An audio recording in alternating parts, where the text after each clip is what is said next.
بسم اللہ الرحمن الرحیم۔ ایک انتہائی اہم عنوان لے کر آپ کی خدمت میں حاضر ہوئے ہیں۔ ہمارے ہاں معاشرے میں ایک لفظ استعمال ہوتا ہے حدیث صحیح، اور اس لفظ کے استعمال میں لوگ غلط فہمی کا شکار ہو جاتے ہیں۔ وہ اس صحیح کو درست والے معنی میں لیتے ہیں۔ یہ صحیح درست والے معنی میں نہیں ہوتا۔ اس غلط فہمی کا نتیجہ کیا نکلتا ہے کہ جب کوئی بندہ آ کے انہیں کہتا ہے کہ صحیح حدیث میں ایسا لکھا ہے، تو وہ یہ سمجھتا ہے کہ جو اس کے مخالف روایات ہیں وہ ساری غلط ہیں، حالانکہ ایسا نہیں ہوتا۔ باقی روایات غلط نہیں ہوتی، صحیح کے مقابلے میں باقی جو روایات ہیں وہ ساری غلط نہیں ہوتی۔ یہ بات درست ہے کہ صحیح قابل قبول روایات کا اعلیٰ درجہ ہے، جو روایات قبول کی جائیں گی ان کا اعلیٰ درجہ ہے، لیکن اس کا قطعاً یہ مطلب نہیں کہ اس کے مقابلے میں جو روایات آئیں گی وہ ساری کی ساری موضوع یا ضعیف ہوں گی۔ صحیح ہوتی کیا ہے؟ صحیح وہ حدیث ہوتی ہے جس میں 4 شرائط پائی جائیں: نقل عدل، تام الضبط۔ اب یہ کیا ہوتا ہے؟ گفتگو کریں گے موقع کے مطابق۔ غیر معلل اور غیر شاذ۔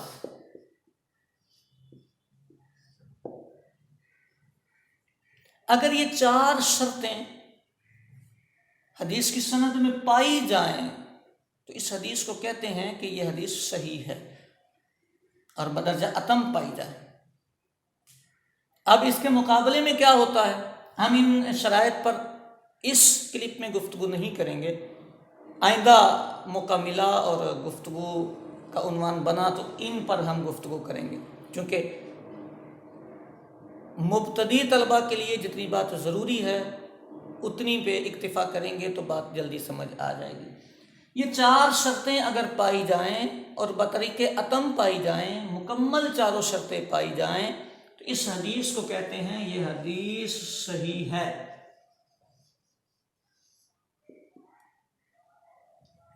اور اگر ان شرطوں میں سے کسی شرط میں کمی آ جائے، ان شرطوں میں کسی شرط میں کمی آ جائے، مائنس نہیں ہونی چاہیے، شرط ختم نہیں ہوگی، صرف کمی آئی ہے، تو اس حدیث کو کہتے ہیں حسن۔ یہ بھی قابل قبول ہوتی ہے، اس کو کہتے ہیں حسن، یہ قابل قبول ہوتی ہے۔ کیا ہوا ہے؟ 4 شرطیں موجود ہیں لیکن کہیں تھوڑی سی کمی ہے۔ محدثین کو کسی ایک شرط میں کہیں کچھ کمزوری نظر آئی ہے۔ ایسا نہیں ہوا کہ وہ شرط ہی ختم ہو گئی تھی، یہاں سے یہ مائنس ہو گیا، یہ نہیں ہوا، یہ موجود ہے۔ صرف ہوا یہ ہے کہ اس کی موجودگی میں یہ ضبط جو تام تھا، اس کی تمامیت میں کچھ کمی ہے، اس میں کچھ کمزوری ہے، تو یہ حدیث بنتی ہے حسن۔ اس کو حسن لذاتی ہی بھی کہتے ہیں۔ اچھا، یہ جو حسن لذاتی ہی ہے، اگر یہ جو کمزوری آئی تھی، اس کمزوری میں ایک پلس پوائنٹ آ جائے، کمزوری تھی ایک پلس پوائنٹ آیا کہ ایک حدیث ایک طریقے سے ہمارے پاس آ رہی تھی، وہ حدیث دوسرے بھی طریقے سے آ گئی، تیسرے طریقے سے بھی آ گئی، یعنی ایک صحابی سے ایک روایت آئی، وہی روایت دوسرے صحابی سے بھی آ گئی، وہی روایت تیسرے صحابی سے بھی آ گئی۔ اس کو کہتے ہیں کثرت طرق۔ اگر یہ جو حسن حدیث بنی تھی، یعنی ان میں کمی آئی تھی، کمی والی حدیث میں کثرت طرق آ جائے تو یہ حسن سے اوپر چلی جاتی ہے، اس کو کہتے ہیں صحیح ہو گئی یہ حدیث، لیکن صحیح لغیرہ ہی، یہ صحیح لغیرہ ہی ہو گئی۔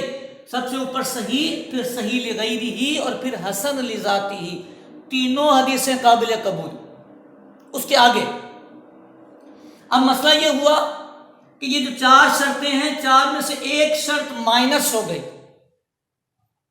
ایک شرط جو ہے وہ مس ہو گئی، کوئی ایک کمی ایسی آئی کہ ایک شرط پوری غائب ہو گئی، اس حدیث کو کہتے ہیں یہ حدیث ضعیف ہو گئی۔ لوگ سمجھتے ہیں ضعیف کا مطلب من گھڑت ہوتا ہے، ایسا نہیں ہے، یہ حدیث بھی قابل قبول ہے، البتہ اس سے عقیدے ثابت نہیں ہوتے، یہ اعمال میں معتبر ہوتی ہے، مسئلے نہیں بنتے اس حدیث سے، تو یہ حدیث ضعیف بنتی ہے جس میں ایک شرط مس ہو گئی، ٹھیک ہو گئی، 1 2 3 4 قسمیں بن گئیں، چاروں قابل قبول۔ 5ویں، یہ جو ضعیف حدیث ہے اس میں بھی اگر کثرت طرق آ جائے، یعنی حدیث ضعیف جو ہے اس میں بھی کثرت طرق ہو جائے، اس کا درجہ پھر اوپر چلا جاتا ہے، یہ بھی حسن کے درجے میں پہنچ جاتی ہے، اس کو کہتے ہیں حسن لغیرہ، یہ بن جاتا ہے حسن لغیرہ، 5 درجے بنتے ہیں اور یہ 5 درجے قابل قبول ہیں۔ اگر کوئی بندہ بولے کہ یہ قبول نہیں کیے جائیں گے تو وہ مجرم ہوگا، یا صحیح کے مقابلے میں باقیوں کو بولے غلط تو وہ غلط ہوگا، جاہل ہوگا، نادان ہوگا، اسے حدیث مبارکہ سمجھنے پرکھنے کی بالکل ہی صلاحیت نہیں ہے۔ یہ جو ضعیف ہوتی ہے نا، ضعیف حدیث، یہ بھی قابل قبول ہوتی ہے۔ اگر کوئی بندہ حدیث ضعیف جو سب سے نچلا درجہ یہاں بنا ہے، اس حدیث ضعیف کا بھی کوئی بندہ انکار کرے گا بلا تعویل، حدیث ضعیف کا بھی انکار کرے گا تو وہ بندہ بھی کافر ہو جائے گا، کیونکہ جو ضعیف حدیث ہے وہ بھی حدیث پاک رسول ہے، بس اس کی سند میں کمزوری آئی، اس کمزوری کی وجہ سے اس سے عقیدے نہیں ثابت ہوتے، اس سے احکام نہیں ثابت ہوتے، البتہ فضائل اعمال میں اس کا اعتبار کیا جاتا ہے۔ اللہ کریم ہم سب پر اپنا فضل فرمائے۔